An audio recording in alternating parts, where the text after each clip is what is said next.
When this story happened, I lived in California. If anybody knows about California, then you'll know it's one of the top hotspots for human trafficking, especially nowadays with how lawless the streets are. Human trafficking is at an all-time high, but this happened back when I was 16. I'm 34 now. My name is Amanda, which is my real name and not a pseudonym. It took me a while to build up the courage to use it, but I finally think I'm getting over the anxiety and fear I developed while I was in captivity. Now, although I didn't necessarily live close to a big hotspot like Los Angeles, I live decently close in the Thousand Oaks area. I don't live there now because after my experience, me and my family moved out of there faster than you can say goodbye. But that's where I was taken. Looking back, me being 16, I didn't really understand the dangers of the world. I knew about stranger danger for sure, but it hadn't dawned on me to look for signs because frankly, I always lived in my own little bubble. During that time in the 2000s, I believed that a woman could do no wrong because my mother was such a good role model. Most women were perfect angels in my eyes. So imagine my surprise when a nice woman came up to me, complimented me on my bathing suit, and asked me if I could take her to the store where I got it from. For context, me and my family and I went to Long Beach, like we had done so many times before. When she asked me, I felt so flattered, and back then, I remembered where I got it from, but I can't remember now. I walked with this woman to the store where I bought my swimwear. My parents weren't really monitoring me, seeing as though I was 16, I was fairly smart for my age. And, like myself, they didn't think that a woman could be capable of kidnapping a girl and selling them to a human trafficking ring. Since I suppressed that time in my life for so long, what happened then has always been a little hazy, but I recently underwent some hypnosis to allow me to confront the horrific experience, and I remember it vividly as if it was yesterday. We walked around the corner and were about to take the final steps towards the store, when all of a sudden, I felt a cold piece of metal on my side. It felt sharp and it was hurting me, digging into my skin. And I looked at her, and her whole facial expression changed. Just 5 seconds ago, she was happy-go-lucky. Blonde hair, red lipstick. She even had some eyeshadow on. A very beautiful woman that I just naturally trusted. But it was all gone. All I could see now was this mean, vindictive-looking face that stared at me and said, "If you scream, you will die." I was so confused at this point because I didn't know what was happening. But whatever she was poking me with, it started to hurt really bad. So I just did what she said. We exited the boardwalk, and that's where I saw two men dressed in black in a large van. Even though it was broad daylight, I don't know if anybody else saw what was happening. She hid the knife very well against my body, so nobody thought I was being abducted. They just thought we were two best friends walking on the boardwalk together with our arms around each other. The two men weren't wearing masks because that would have made it too obvious. In fact, they were even smiling as if they were expecting us. I don't remember their faces. Even through hypnosis, I couldn't bring out the finer details of their looks. Only saw their faces for a quick second before I was violently shoved into the van. When I got in there, I realized it was more than just two men and a woman.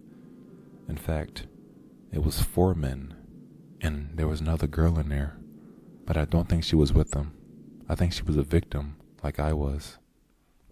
They used intimidation to keep us quiet, and as they drove, I started to disassociate myself from the situation because I just could not believe what was happening. The next few weeks were a little hazy. We were moved from stash house to stash house, and I saw men and women come and go. I don't know much about human trafficking, but I do know that a lot of the victims are used as sex slaves for various men, and the pimps aren't nice. But that's not what happened to me. No, I was sold to a very particular man who seemed to like me for no other reason other than I was a cute young girl. The man they sold me to was disgustingly ugly, with gray hair, yellow teeth, and horrible breath. He is the cliche husband of every movie that is aimed to shed light on domestic violence. The only difference was he wasn't fat, and he actually kept his place pretty tidy. He just didn't care how he smelled. I remember his place and his face so vividly because I spent 2 years there as his personal slave. I won't tell you the unspeakable things he did to me because I might start crying, but I will say that he treated me like most misogynistic men would treat a young, naive girl. And one of the worst parts that I remember about the whole experience is that every day for 2 years, he made me sleep under his bed, and he never told me why. But then again, it's not like I asked. Those 2 years of my life were rough, as you can imagine.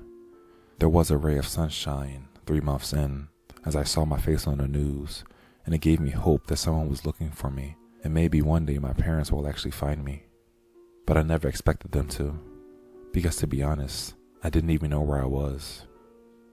When they were transporting us, I never paid attention to my surroundings, nor did I ask anybody where we were. I just went with the flow and zoned out, something my brain does anytime I'm in deep trouble.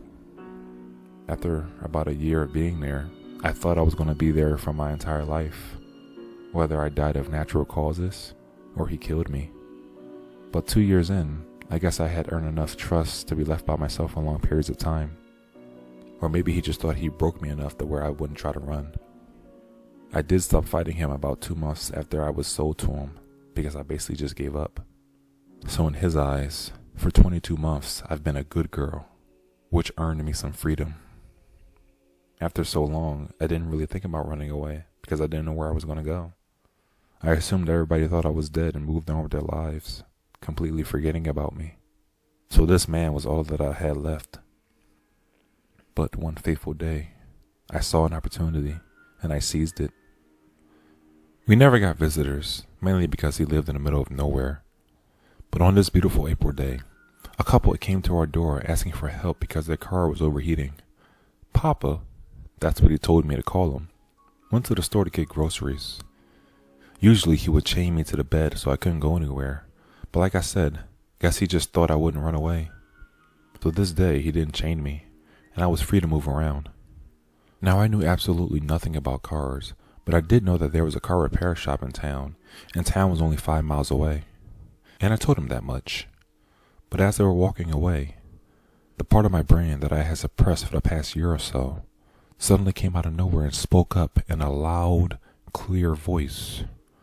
Go with them. And I listened. I told them that I needed to come with them because my husband needed some parts for his car. They looked at me kind of strange, probably thinking I was too young to be married, but I guess they felt grateful for me helping them because they allowed me to come. I don't know why I lied. I could have easily just said that this man had kidnapped me and I wanted to go home to my family. But instead, I told him something that was completely untrue. I wasn't sure if I was trying to protect Papa due to some suppressed Stockholm syndrome, or that I thought it would be a more believable story as opposed to being kidnapped 2 years ago. When I got in the car and we went into town, I eventually told them everything, the real story. And at first they didn't believe me because I seemed so happy-go-lucky, as they put it. Eventually, when I broke down crying, they started to believe me and started to help me outright. The first thing I asked was where we were, and it turned out we was in the middle of nowhere, Indiana, far away from the California beaches I grew to love. I asked them for one of their phones to call my parents. Luckily for me, my parents never changed their number in the 2 years I was missing. I can't describe to you the sound of glee and relief that I heard in my mother's voice when she heard me speak to her again after all this time. We both started crying on the phone because we just could not believe that this was happening. I told them where I was, and they said they were going to be on the next plane out. They also said I should call the cops and tell them what that monster had been doing to me while he was holding me captive. This suggestion was echoed by the lovely couple who just saved my life. They asked me the name of the man who did this, but I could only tell them that his name was Papa because that was the only name I knew him by. I've never seen his ID, a piece of mail with his name on it, or even heard anybody say it because, like I said, we never got any visitors. But I knew where his house was, so when I got to the police station, I directed them right there. But by that time, Papa had got rid of any trace that I ever lived there, which wasn't hard because I didn't have many clothes or personal effects there. The police were having a hard time getting inside the house because they didn't have any probable cause. All they had was my word against his. Luckily for me, I knew that house like the back of my hand. So when I started describing the insides of every single room to a T, the cops used that as a way to convince a judge to sign a warrant. The next day, with my parents by my side, I watched the cops turn that man's house inside out, which gave me a bit of joy knowing life as he knew it was about to come to an end because he was about to be busted for what he did to me. But my hopes were dashed when they found nothing inside linking me to the house. Not a hair, not a piece of clothing, nothing. And because of that, he was just able to get away with it. Now the story doesn't have the true happy ending it deserves, but I will say I was glad to get out of that house with my family. We moved and never looked back, and it took me almost 20 years to scrounge up the courage to write my story down and share it with random people on the internet. And now that I did, I can say that I have most of what I need to get past this horrible experience that happened to me.